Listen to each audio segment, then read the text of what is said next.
আসসালামু আলাইকুম। আজকে দেখাবো একটি চাইনিজ রেসিপি। এটা আমি আমার নিজের মতো করে করি। এটা খেতে অনেক সুস্বাদু হয়েছিল, তাই আপনাদের সাথে শেয়ার করলাম। প্রথমে আমি রাইস করেছি। একটি পাত্রের মধ্যে পেঁয়াজ, পরিমাণ মতো তেল, গোলমরিচ দিয়ে নেড়ে চেড়ে, তারপর কুচি কুচি করা কিছু ভেজিটেবল দিয়ে, তার মধ্যে লবণ আর একটু চিনি দিয়ে মিশিয়ে সিদ্ধ করা রাইসগুলো ঢেলে দেব।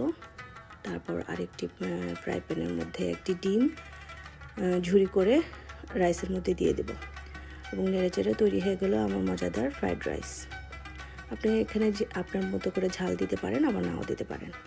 অন্য একটি ফ্রাই প্যানে কিউব করা পেঁয়াজ আর ক্যাপসিকাম দিয়ে, তাতে ব্ল্যাক পেপার দিয়ে, লবণ দিয়ে নেড়েচেড়ে আমি ম্যারিনেট করেছিলাম চিকেন, তাতে চিকেনগুলো দিয়ে উঠিয়ে ফেললাম। হয়ে গেল আমার মজাদার একটি চাইনিজ রেসিপি। আপনারা ট্রাই করে দেখতে পারেন। সোয়া পেজের সঙ্গে থাকবে।